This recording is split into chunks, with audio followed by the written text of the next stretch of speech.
From New York, this is Democracy Now! We are protesting the Citizenship Amendment Bill, which is dividing people, which is taking advantage in the name of religion, and this is what we do not want. India is a secular country, and let it remain secular. Protests erupt across India against a new anti-Muslim law that gives immigrants from Afghanistan, Bangladesh, and Pakistan a path to citizenship unless they're Muslim. Police have responded with violence, leaving at least 6 people dead. We'll get an on-the-ground update from New Delhi from Neha Dixit, an independent reporter who just received the 2019 International Press Freedom Award from the Committee to Protect Journalists.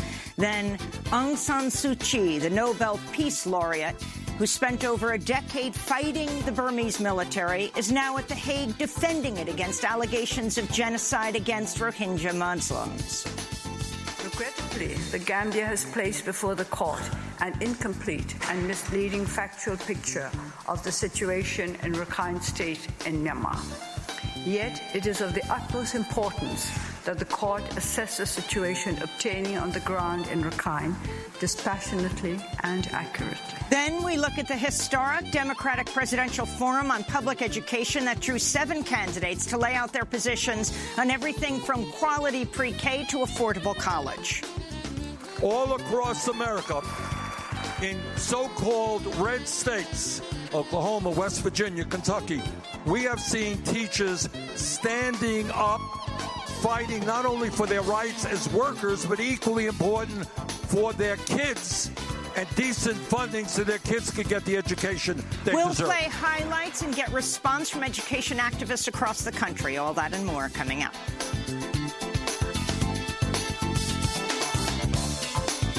Welcome to Democracy Now!, democracynow.org, the War and Peace Report. I'm Amy Goodman. The House of Representatives slated to vote tomorrow on 2 articles of impeachment against President Trump, abuse of power and obstruction of Congress. Today, a number of Democratic lawmakers from conservative-leaning districts announced they would vote for impeachment, all but guaranteeing Trump will become the 3rd president in U.S. history to be impeached. On Monday, the House Judiciary Committee released a 658-page report arguing Trump, quote, betrayed the nation by abusing his high office, unquote. There are more than 500 pro-impeachment rallies planned for tonight, with activists expected to take to the streets in every U.S. state. If the Democrat-controlled House votes to impeach, then the impeachment trial will play out in the Republican-controlled Senate. On Monday, Senate Democratic leader Chuck Schumer called on the Senate Majority Leader, Republican Mitch McConnell, to demand testimony from 4 current and former White House aides during the impeachment trial. If Leader McConnell doesn't hold a full and fair trial, the American people will rightly ask, what are you, Leader McConnell, and what is President Trump hiding? Meanwhile, Trump's personal lawyer, Rudy Giuliani, told the New York Times Monday he repeatedly briefed President Trump about how Giuliani believed United States Ambassador to Ukraine, Marie Yovanovitch, was impeding investigations that could politically benefit Trump. The president then connected Giuliani with Secretary of State Mike Pompeo, and Yovanovitch was then ousted after a smear campaign engineered by Giuliani. The impeachment inquiry centers on how President Trump withheld military aid from Ukraine in order to pressure the Ukrainians to investigate his political rival, Joe Biden, ahead of the 2020 election. The House Rules Committee is slated to hold a hearing today to set parameters for Wednesday's impeachment floor debate and votes. You can go to democracynow.org for the full ruling hearing today. Democratic presidential candidates are vowing to boycott Thursday's primary debate if a labor dispute between a food workers union and the company Sodexo is not resolved. The union, Unite Here Local 11, says Sodexo does not provide decent yearly wage increases, affordable health care, or year-round work, and has vowed to stage a picket line during Thursday's televised debate if an agreement is not reached. The union has been in negotiations with the food service company since March. All all 7 candidates slated to take the stage during Thursday's debate have vowed not to cross the picket line. In more debate news, New Jersey Senator Cory Booker and 8 other Democratic presidential candidates have signed a letter to DNC Chair Tom Perez, urging the DNC to change its qualification criteria for upcoming debates in January and February. The effort to change the criteria comes after Booker and Julian Castro, 2 of the most prominent candidates of color, did not make the threshold for Thursday's debate in Los Angeles. Of the 7 candidates who did qualify for Thursday's debate, only 1 candidate, Andrew Yang, is a person of color. Republican South Carolina Senator Lindsey Graham says President Trump may announce a drawdown of U.S. troops in Afghanistan before the year's end. Graham was speaking from the Afghan capital, Kabul, Monday. He said Trump may reduce the number of troops from 12,000 to 8,600. Graham's visit to Afghanistan and his announcement comes a week after the Washington Post published an extraordinary trove of secret U.S. documents known as the Afghanistan Papers, revealing how U.S. officials repeatedly lied about the U.S. war in Afghanistan and hid evidence the war had become unwinnable. In India, protests against the controversial Citizenship Amendment bill have spread to over a dozen cities, with the Indian government deploying troops, imposing curfews, shutting down Internet access in an effort to stifle the growing protests. Many have denounced the citizenship bill as a major step toward the official marginalization of India's 200 million Muslims. It provides a path to citizenship for immigrants from Afghanistan, Bangladesh, and Pakistan, unless they are Muslim. Security forces have clashed with students and shot dead protesters. This is India's opposition Congress leader Priyanka Gandhi. The government has attacked students by entering universities, so we'll fight for the Constitution. We've said it time and again that we will fight against the government. We'll go to New Delhi to hear more about the protests in India after headlines. Pakistan's former president and military ruler Pervez Musharraf has been sentenced to death in absentia for high treason. The former leader seized power in a military coup in 1999 and ruled Pakistan as president till 2008. He's now living in self-imposed exile in Dubai. The high treason conviction stems from Musharraf's decision to declare emergency rule while in power in violation of the Constitution. Today's ruling marks the first time in Pakistan's history an army chief has been convicted of treason. In China, the state-run media outlet CCTV canceled the broadcast between the England Arsenal and Manchester City after the star player of the Arsenal, Mesut Ozil, criticized the Chinese government's violent abuse of Uyghur Muslims. On Friday, the famed soccer player Ozil, who's Turkish, German, and Muslim, called the Uyghurs, quote, warriors who resist persecution. Chinese authorities have been accused of systematically separating Muslim children from their families in the far western region of Xinjiang. An estimated 1 million people from the Uyghur community are being imprisoned in camps without trial. Boeing is temporarily suspending production of the troubled 737 MAX passenger jet after the airplane was grounded worldwide following 2 crashes in Ethiopia and Indonesia that killed all 346 people on board. Last week, a former Boeing manager testified to the House Transportation Committee. He tried to warn Boeing executives about safety concerns before both deadly crashes, but his warnings were ignored. To see our full interview with consumer advocate Ralph Nader on the 737 MAX passenger jet, go to democracynow.org. The Nader family has sued over the death of his grandniece, Samia Stumo, who died on Ethiopian Airlines Flight 302. A new audit has revealed how the Sackler family withdrew more than $10 billion from their company, Purdue Pharma, as scrutiny mounted over Purdue Pharma's role in the opioid epidemic. The Sacklers distributed the money among trusts and overseas holding companies, raising even more questions about how much money the family actually has and how much the Sacklers should pay to compensate victims of the United States opioid crisis. Local and state governments have brought thousands thousands of lawsuits against Purdue Pharma. Letitia James, the Attorney General of New York, said, quote, "The fact that the Sackler family removed more than $10 billion when Purdue's OxyContin was directly causing countless addictions, hundreds of thousands of deaths, and tearing apart millions of families is further reason that we must see detailed financial records showing how much the Sacklers profited from the nation's deadly opioid epidemic," she said. A new study reveals how 91 of the Fortune 500 companies effectively paid no federal taxes in 2018.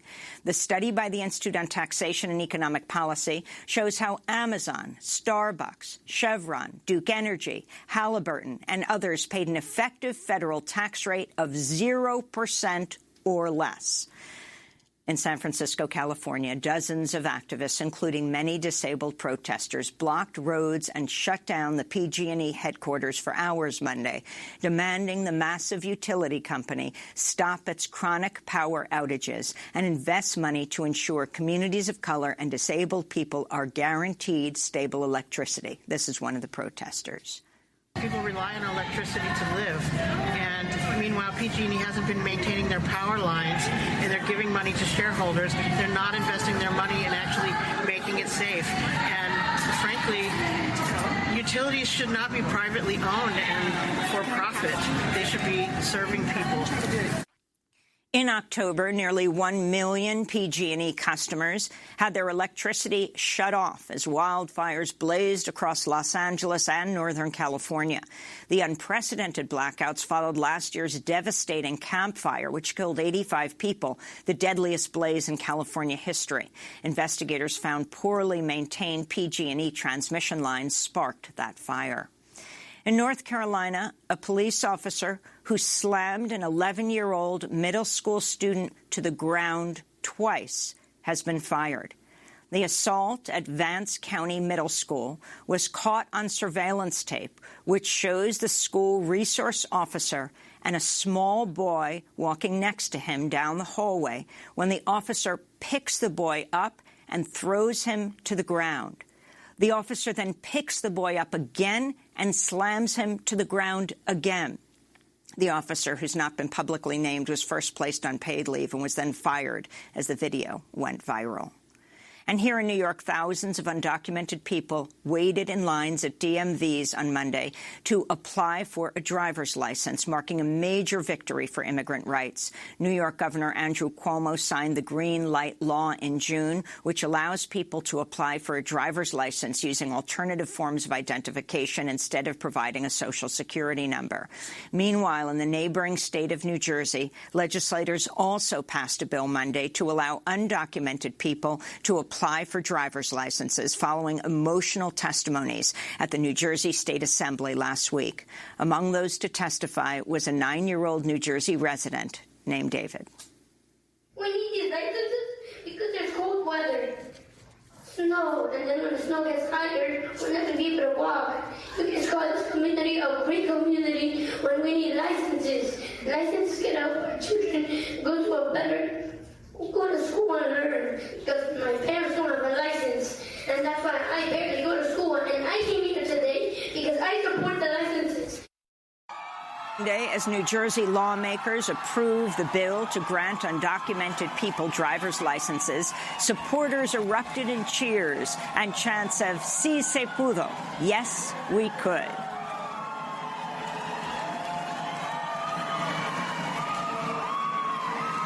New Jersey Governor Phil Murphy has already said he will sign the legislation into law. And those are some of the headlines. This is Democracy Now!, democracynow.org, The War and Peace Report. I'm Amy Goodman. We begin today's show in India, where a wave of protests continues across country in opposition to a new anti-Muslim citizenship law.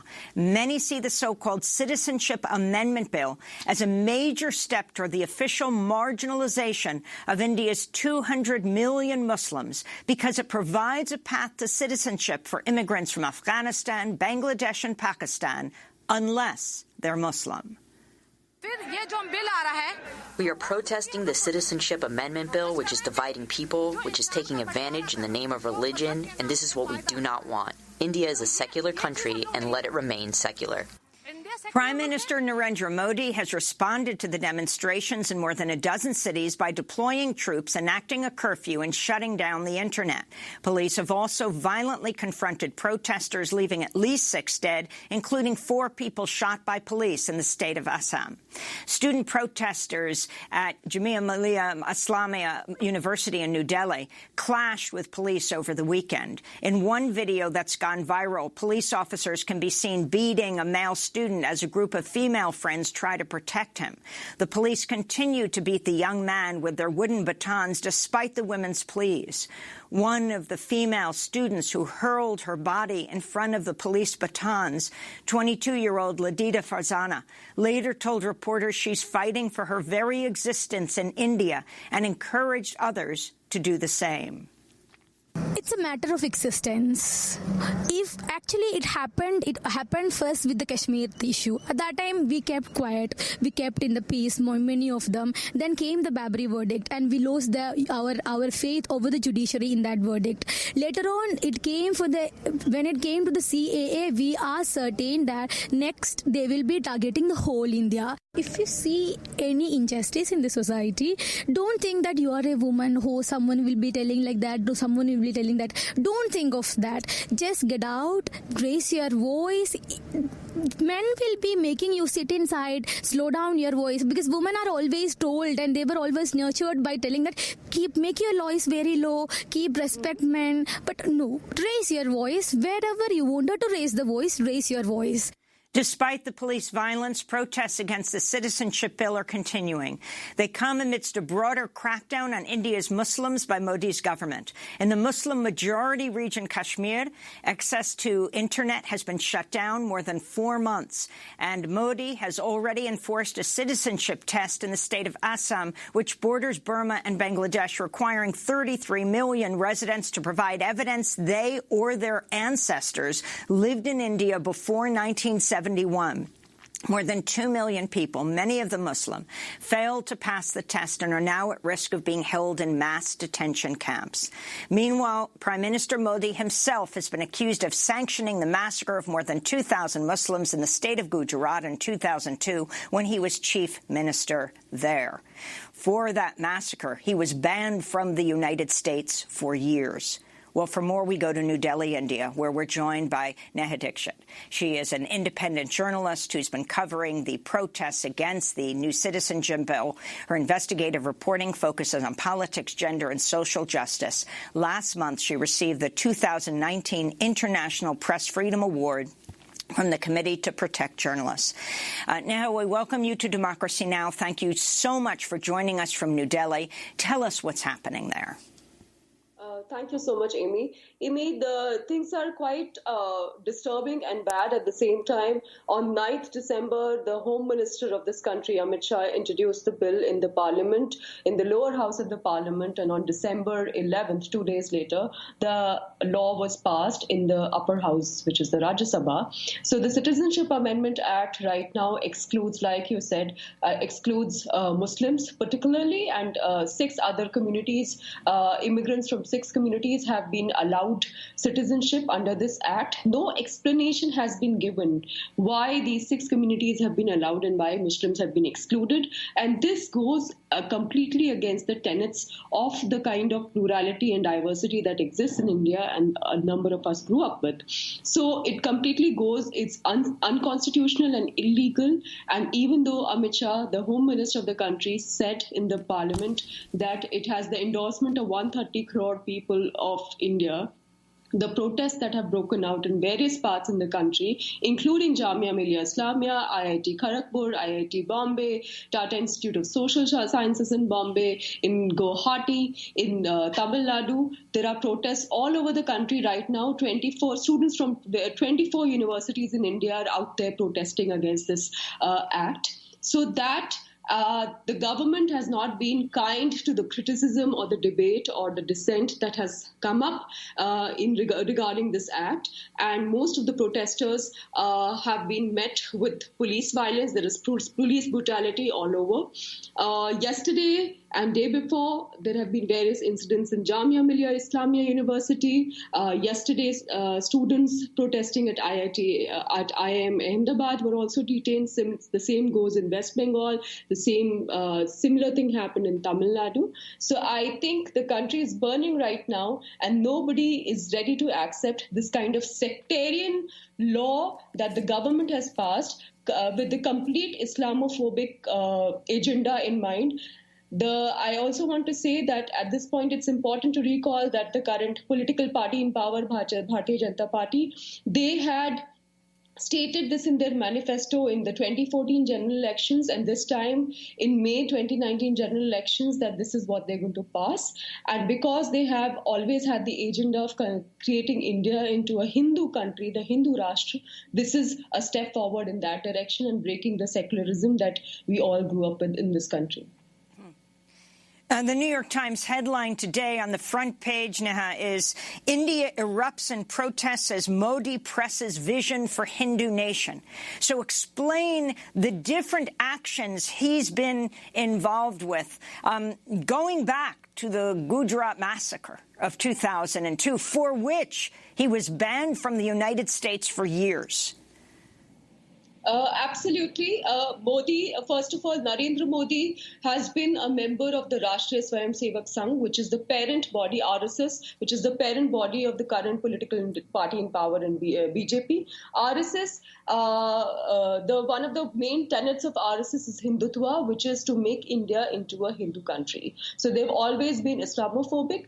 Modi, as the chief minister in Gujarat in 2002, he was the chief minister when several people were massacred. All of them Muslims, 2,000 people were killed in various capacities. There was no investigation. People who were involved in it had direct involvement with the political party in power at that time, which was again BJP. And there were lots of other affiliated organizations with RSS who were involved in it. There have been several documentations to prove that. Moving from his chief ministership from Gujarat to his journey as the prime minister, he's constantly been saying things which have been Islamophobic in nature. In 2014 general elections, just before his first term as the prime minister, they had promised in their agenda that they are going to stop the Pink Revolution. And the Pink Revolution was a direct reference to the Muslim community that is involved in, that owns a number of slaughterhouses in India. And that's when they started this whole, and once they came into power in 2014, they started this entire narrative about Muslims consuming beef. And in the last 6 years, since 2014 to almost now, we have seen number of lynchings of people specifically from the Muslim community, and some of them Dalits, who are also in the lower rung of the Hindu caste order. And we've seen number of those lynchings. We have seen police in Uttar Pradesh, again under the chief minister of Yogi Adityanath, who is a Hindu Islamophobic monk, again from BJP. We've seen almost 5,000 police shootouts in the last 2 years, where 72 people have been killed, all of them again Muslims, and really from a very socio-economically working class marginalized background. So this agenda has been carried forward. And even now, yesterday, while Prime Minister Modi is campaigning in a state called Jharkhand, which is poll-bound, he has said, responding to the protests, he has said that you can make out from the kind of attire the people are protesting that who they are, and which is a direct reference to the attire that the Muslim community wears. And that is, again, in a poll-bound state, he is again trying to create this kind of communal divide between people. So I would like to place this on record that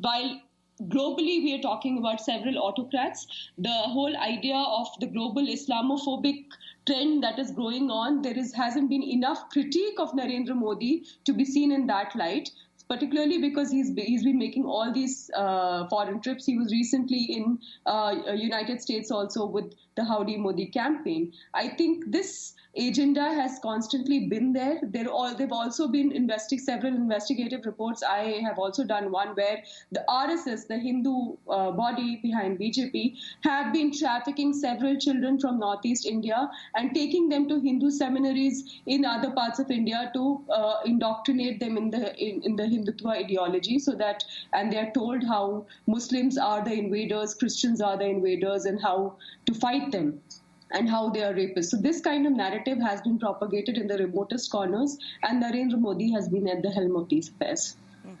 Can you describe just yesterday, as we tried to reach you yesterday through the day, you were in the streets for hours. We just described what happened at JMI University, the level of the police violence and the number of deaths that has resulted from that violence. Yes, exactly. This is the first time actually that Jamia Millia Islamia is a central university. So it is not just for Muslims. Many professionals in various departments have actually attended this university across religions. So first of all, the government itself is trying to put it out as a university for Muslims, which it is not. What happened in the last 3 days is that on Friday, several students were out there just carrying a peaceful march in protest against the Citizenship Amendment Act. The police, within an hour of that march, targeted them with water cannons. The water cannons were on standby. There was tear gas shelling. There were stones hurled at the students. There is enough documentation for that. And then there were shoes. So the students went back, and the next day when they came out again, the police dealt with them with greater brutality that is unheard of in Indian history. Police entered the campus. They were inside the library. They broke the window pane. Students were trying to hide away from the police in the reading halls of the main library of the Jamia Millia Islamia University. The police tried to break the window panes, and through that they fired tear gas shells. And according to the United Nations guidelines, you can't fire tear gas in confined spaces. So several people were injured in that. People couldn't breathe, they couldn't escape. Several students had locked themselves inside washrooms, but the police entered inside. The first thing they did, and this is accounts from eyewitnesses that I gathered yesterday, that the first thing that the police did was to break the CCTV cameras in these spaces, and then they charged with the students with batons. They slapped several of them, and apart from that, there's confirmed news that 2 people, at least from Jamia, have been shot with bullets. So this is not tear gas shells, or these are not rubber bullets, but these are actual fire. They were actually fired at. One of the students, his reports has come out, and it has been confirmed that there were bullet injuries. Now, why were the students who were just trying to hide away from the police were beaten up in this manner? The unfortunate part is that the next day the students had to appear for exams. So a lot of students were just in the reading halls preparing for their examination the next day. And as a result, the university has declared a vacation for these students. Now, suddenly, most of the students are from outside. They are from Kashmir, which we've heard of, where people can't reach their parents, and suddenly the university has shut down, and the students have been advised to evacuate the university. So several students are stranded. Several women students in the hostel in the campus are stranded, and they are terrified. So this has been a general situation. Lots of people are scared. They're in panic, and this is completely unheard of, and there has been no action. And the proctor of the Jamia Millia Islamia University went on record to say that the police requires permission to enter the campus, but no permission was taken, and the police just barged in. So the atmosphere has been tense since then, and we have not heard anything positive or constructive from anybody from the administration or the government. Neha Dixit, Bollywood and cricket stars play a huge role in India in shaping public opinion, yet they have been largely silent here. Can you explain why? If I put it simply, I think it is very important to point out that the reason behind their silence is the corporate political nexus right now in India that is ruling everything. The same corporate groups fund the political parties that are now in power. The same corporate groups own cricket leagues or teams in the cricket in the Indian Premier League. The same corporate groups fund the Bollywood film industry, and which is why this silence has also to do with the kind of commerce involved in this and this huge nexus which is not being broken, and which is why we can't see independent voices. The one or two independent voices that we have seen have been crushed completely because the next time they are not given work any longer. So there is no scope for any freedom of expression or speech right now in the kind of current environment that we are in. So either there is some kind of boycott economically, or there is a lot of shaming and harassment and torture that happens. There have been several reports, bona fide reports, to suggest that the current political party in power has an organized troll army to send all kinds of threats to people who come out and speak up, and there is no action ever taken. We've also lost people. We've seen several threats to somebody like Gauri Lankesh, who spoke up, who was killed, but she was a journalist. But even with Bollywood stars who have come up and spoken up, they have received all kinds of threats. So I think the general atmosphere is such as that the corporate political nexus is not allowing it, and there's a vicious environment full of hate, and people who propagate this kind of hate know that they enjoy impunity and they're backed by the government, and there'll be no action against them. Now, I want to thank you for being with us. Final question. Would you describe India as a democracy? As of now, I would say that even though India has a democratically elected leader, we are in a democracy under a dictator. So we are not a democracy. We are only a democracy for the privileged upper caste Hindu in this country, and none of the other communities that have existed in India for so many years. Well, please stay safe. Neha Dixit, independent journalist based in New Delhi, India.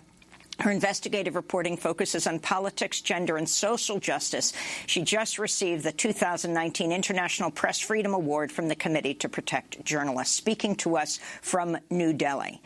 This is Democracy Now!, democracynow.org, The War and Peace Report. As we turn right now to break, we'll be back.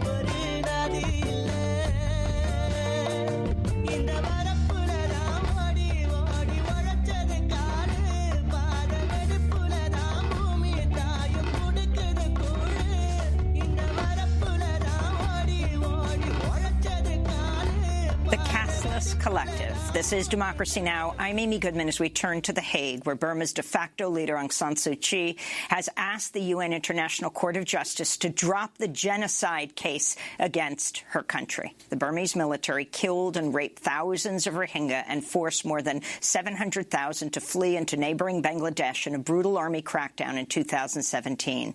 International aid groups say thousands of Rohingya have been murdered. 250,000 have been forced to flee into Bangladesh. But Aung San Suu Kyi, the Nobel Peace Laureate, who spent over a decade fighting against the Burmese military, is now defending it. Last week, she appeared in person at The Hague to dispute the charges and call the allegations of genocide against Rohingya Muslims incomplete and misleading. Myanmar requests the court to remove the case from its list. In the alternative, to reject the request for the indication of provisional measures submitted by the Gambia.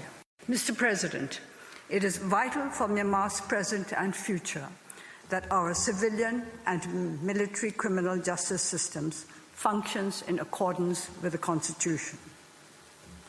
Where a country has a military justice system, neutralizing this system by externalizing justice in effect, surgically removes a critical limb from the body, the limb that helps armed forces to self-correct, to improve, to better perform their functions within the constitutional order. During the International Court hearings, Aung San Suu Kyi repeatedly tried to deny the Burmese military has carried out genocide against the Muslim Rohingya, although she never once used that word, Rohingya, during her speeches.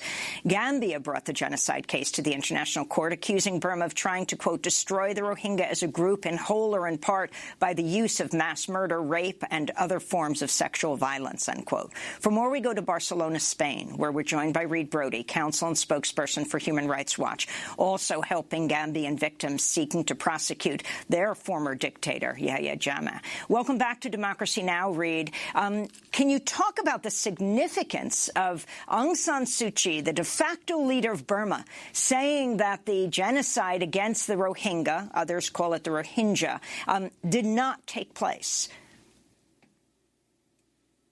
Well, this was a spectacular moment for international justice, with the eyes of the world the case live streamed to Myanmar, to the Rohingyas around the world.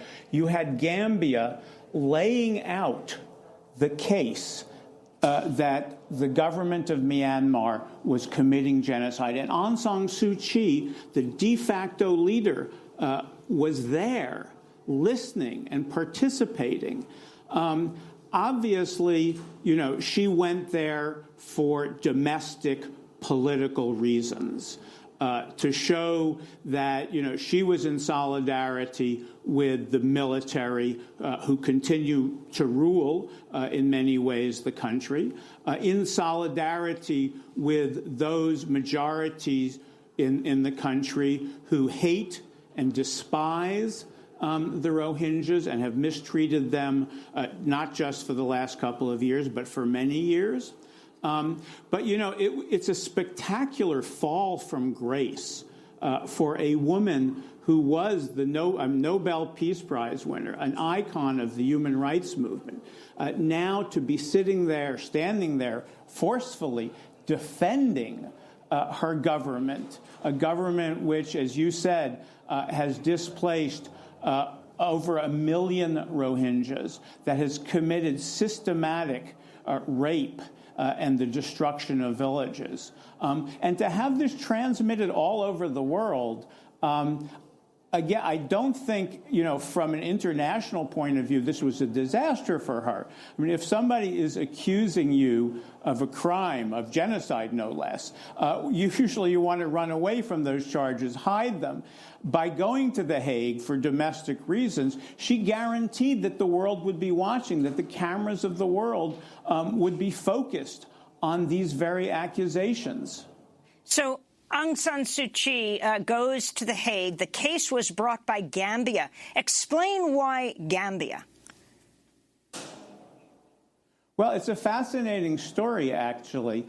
The Organization of Islamic Cooperation, a 57-member group of Islamic countries, have obviously been concerned about the treatment, the crimes against the Rohingyas, and they created an ad hoc group to look at different legal recourses. And the Attorney General of the Gambia was at a meeting of the OIC in Bangladesh. He went to the border. Now, this is a man, Abu Bakr Tambadou, who I work with very closely on Gambian issues, who had been a prosecutor himself at the Rwanda War Crimes Tribunal, who had prosecuted cases of genocide. And he said, when I went to, and in fact he told the court, when I went to the border, I saw genocide. I smelled the stench of genocide. And so when the Muslim cooperation agencies were looking for what to do, he actually proposed this course and proposed that Gambia would take this case to the International Court of Justice. And it's, within Gambia, there's a lot of discussion. I mean, Gambia is going through, as we've talked on your show, a very painful process of accounting for its own past abuses, of its own dictatorship.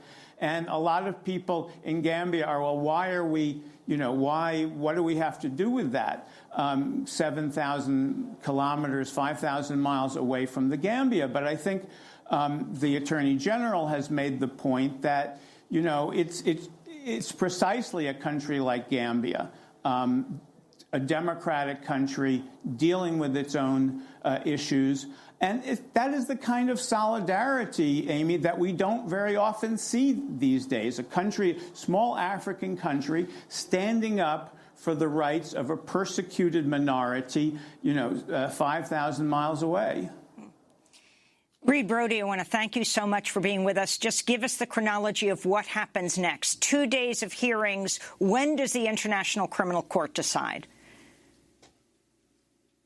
Well, the hearings were on the Gambia's request for the equivalent of an injunction. And the bar is very high. This is a very conservative court made up largely of former government officials. They don't like to interfere in national affairs. The quote that you played from Aung San Suu Kyi played exactly to that. So Gambia is asking for the equivalent of an injunction. We're assuming, given the urgency and given the eyes of the world on this case, that the court will rule on that request for provisional measures within the next month. We want to thank you so much, Reed Brody, counsel and spokesperson for Human Rights Watch. This is Democracy Now! When we come back, a historic presidential forum on education. Stay with us.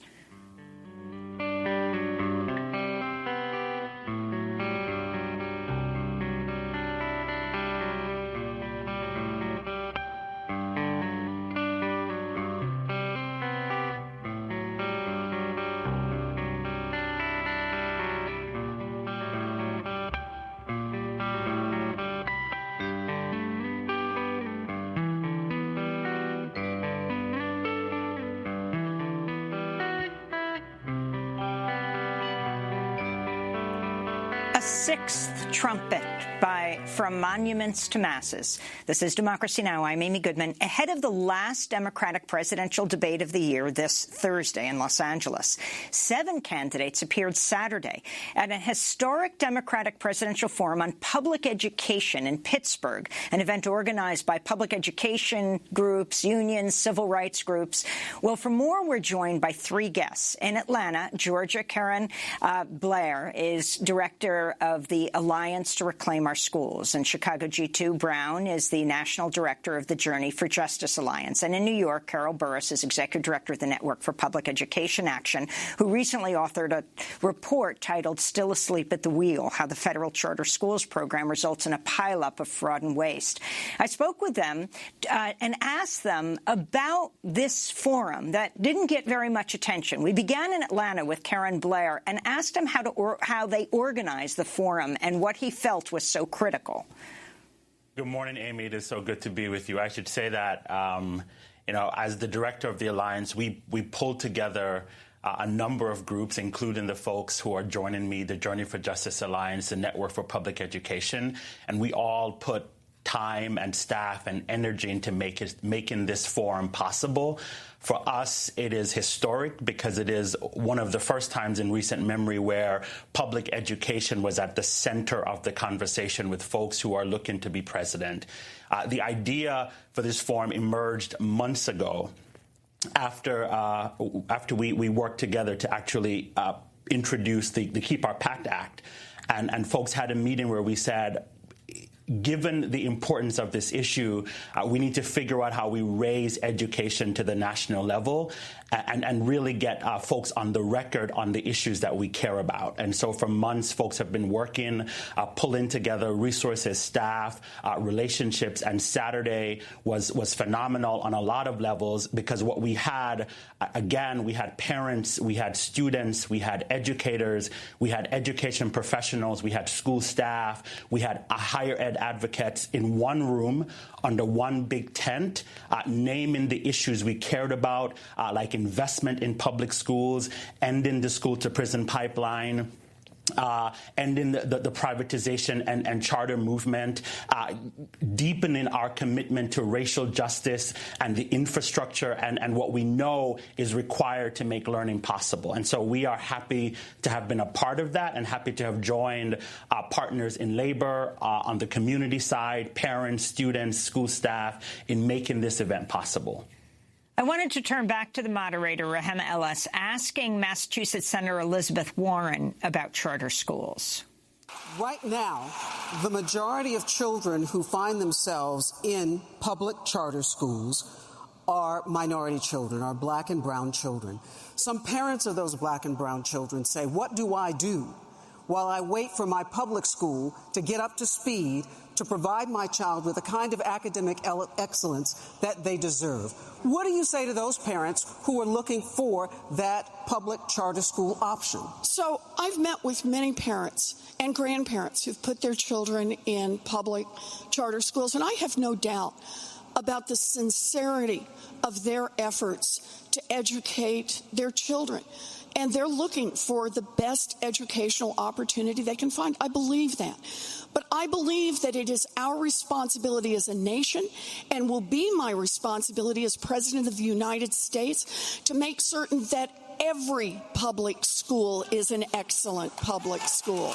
Yes, that's future-oriented. We've been trying to do that for years. We've been spending billions of dollars in education reform in this country for decades, and we are not there yet in terms of the academic excellence. You know what the nation's report card just came out and said in terms of our students being able to read in 4th and 8th grade? I'm not proposing cutting funding for children who are currently in charter schools. I believe that for-profit charter schools should be closed, but that's a different issue. I also believe that all charter schools should have to meet exactly the same requirements that all other public schools have to meet. So that's Massachusetts Senator, presidential candidate Elizabeth Warren. Carol Burris is with us, who was also at the forum on Saturday, executive director of the Network for Public Education Action, who recently released the report, Still Asleep at the Wheel, How the Federal Charter Schools Program Results in a Pileup of Fraud and Waste. She previously served as the principal of Southside High School in Rockville Center School District in Long Island, New York. Prior to being a principal, she was a teacher at both the middle and high school level. So this issue of charter schools divides the Democrats. Respond to what Senator Warren said and then what you have found. Yeah, I mean, I think Senator Warren is right on target.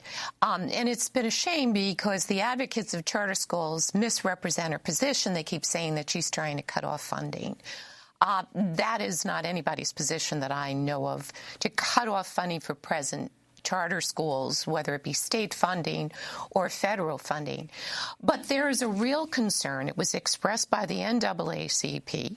It's been expressed by our organization and also by some of the leading candidates that the continued proliferation of charter schools without real reform is becoming a national problem.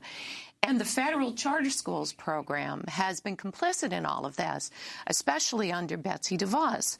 The charter schools program has spent over $4 billion starting new charter schools all over the nation.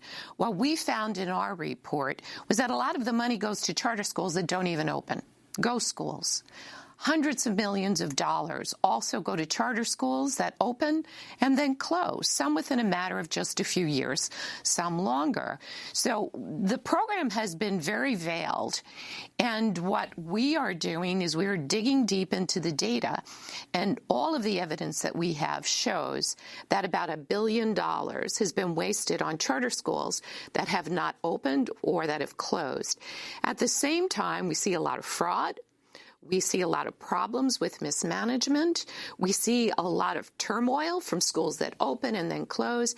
And we see a tremendous amount of drain of resources from our public schools and our community schools that need the funding the most. So what Elizabeth Warren and Bernie Sanders are advocating for is, and the NAACP is, hey, let's take a pause at this. Let's take a look. Our position at the Network for Public Education is let's make charter schools true public schools. let's have boards of charter schools elected by the people instead of very often being boards that are composed of millionaires. What is your assessment of the presidential candidates, especially here the Dems, who are divided on this issue of charter schools? Whose proposal did you like the best, or what number of them on Saturday, if any? Yeah, well, there wasn't as much spoken about as I would have liked, but we did get little hints. We certainly know that Michael Bennet is full square in favor of charter schools. And Michael Bennett's history in education? He was the superintendent of the Denver public schools, where he really instituted a lot of the race to the top reforms that have now been abandoned by the Democratic Party. We were very happy and surprised to hear Joe Biden talk about that he would like to see Betsy DeVos and her charter schools, as well as her policies on sexual harassment, go. That was a first. Mayor Pete says that he's against for-profit charter schools, and we find that to be very disingenuous. The only state that has for-profit charter schools is the state of Arizona. Now, many states allow for-profit management organizations to operate their charter schools. He has yet to come out and say that he's against that. That is part of Elizabeth Warren's platform, and also Bernie Sanders. I wanted to bring Jitu Brown into this conversation. He's speaking to us from Chicago, though he was there on Saturday at the Education Presidential Forum. He's National Director of the Journey for Justice Alliance. Can you respond to what you felt was most noteworthy about this historic public forum where a number of the Democratic presidential candidates laid out their education programs, what you found inspiring and what you found lacking, Jitu? Yes, ma'am. So first, Amy, thank you for having me. I appreciate you always being a platform for justice and a place where our voices can be heard. So thank you for the work you do and for having me this morning. The first thing I would say is the fact that it happened was a major victory. The fact that Democratic presidential hopefuls had to speak to the breadth of the education justice movement. Unfortunately, corporate media, in their laziness, always says that teacher unions are leading the way. But if we really know what's happening on the ground, often the tip of the spear are community groups, parent organizations, student organizations who are cutting the issue at a very grassroots level, in particular on issues of racial justice. So young people that have been fighting against assaults by school resource officers are the ones who have led the fight to put regulations in place to protect student civil rights. Community groups that have fought against the closing of our schools, have fought against the sabotage of public education, have often been the tip of the spear in saying that school closings happens in certain communities. The question of equity, as opposed to only funding, was a community-driven initiative where, and so you saw the name of the forum, Equity and Opportunity for All. So I think the breadth of the education justice movement was heard this night on Saturday, and I think that was important. So that was inspiring to me. The fact that you had, in the beginning, Karan Blair setting the tone for the event, Jonathan Jackson from SHOT, Angel Goldberg from One Pennsylvania setting the tone of the event. But then you also had Lily Garcia from the NEA, Randy Weingarten from the AFT, Derek Johnson from the NAACP, and myself frame the event for the audience, for people to understand why this moment was so important. So those things were important to me. I think, and it speaks to the growth of this emerging education justice movement across the United States. I know, as being with the Journey for Justice Alliance, that people are fighting for education justice all over the country. Young people in Camden, New Jersey, organized a 1,600 student walkout to protect their teachers. Young people in Chicago, Illinois are organizing to make sure that there are more counselors in the school than police officers. Parents in Oakland, California are fighting school closings. Parents in Milwaukee, Wisconsin are organizing to win community schools. Parents and educators and community members in Chicago put the demand for 20 sustainable community schools in the teacher union's contract and won 5 years of funding for 20 sustainable community schools in the city of Chicago. I can go on all over the United States. Let me turn to Devontae Johnson of Detroit Action for a New Economy. This is Johnson questioning Senator Bernie Sanders. Today, I come to tell you that I never felt safe with police in my school. Since 1994, because of the crime bill, more than $1 billion have been spent on putting police into schools. So, Senator Sanders, my question to you is, are you committed to ending the school-to-prison pipeline and ensuring that black and brown students both feel safe and welcome in their school, and if so, how? Absolutely, I am committed, and that is one of my highest priorities. We have a criminal justice system in general which is not only broken, but it is racist. Yeah. Yes, sir.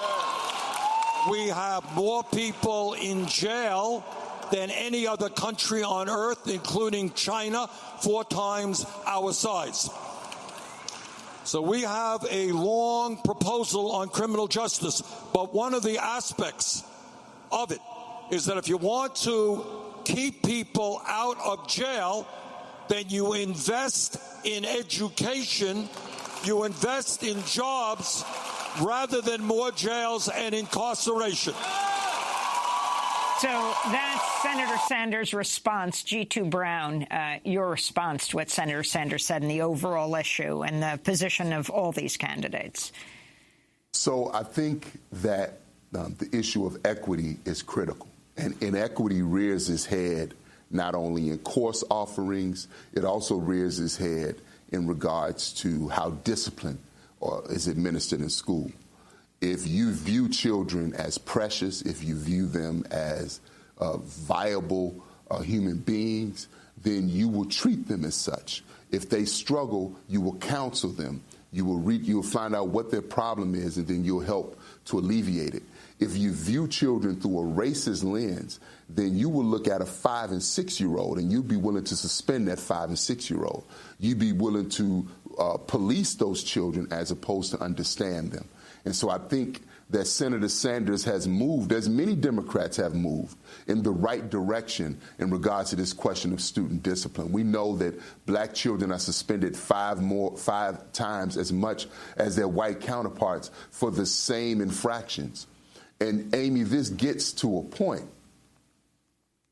Some 65 years after the passage of Brown v. Board, we have not honored that mandate. And so the reason why we have pushed the issue of equity, because we've done everything but equity. We've done virtual schools. We've done zero tolerance policies. We've done storefront schools, storefront charter schools in the basement of churches, alternative schools, everything but facing our ugly, which is that we have a system that views black and brown children through the lens of hate. And that's the sickness. Our children are not the problem. The problem is that racism that infects public policy. So the fact that Bernie Sanders has moved on the issue of privatization, where he was not on the right side 4 years ago. Elizabeth Warren has moved. Now Mayor Pete is attempting to adjust his platform. Speaks to the strength of our collective organizing, parents, young people, and educators working together to say that we want an education platform that is rooted in racial justice and rooted in equity. And so I think that is a sign that we are moving in the right direction. Just because we had the candidates there, that is just the beginning of the work. We're going to have to hold whoever goes into the White House accountable. But the fact that we were able to get them there and begin to move them in the right direction, because the failure to implement the mandated Brown v. Board is a bipartisan failure. I'll say one other thing. People complain about Betsy DeVos, but if there was no Arne Duncan, there would be no Betsy DeVos. What is the difference between the two of them except vouchers? Arne Duncan was just as unqualified as Betsy DeVos was. That was Jitu Brown of Journey for Justice Alliance in Chicago, Caron Blair with the Alliance to Reclaim Our Schools in Atlanta, Georgia, and Carol Burris, Executive Director of the Network for Public Education Action. We'll post the full interview at democracynow.org. Also on our website today, we'll be live streaming the House Rules Committee hearing on impeachment. A very happy birthday to my brother David. I'm Amy Goodman. Thanks so much for joining us.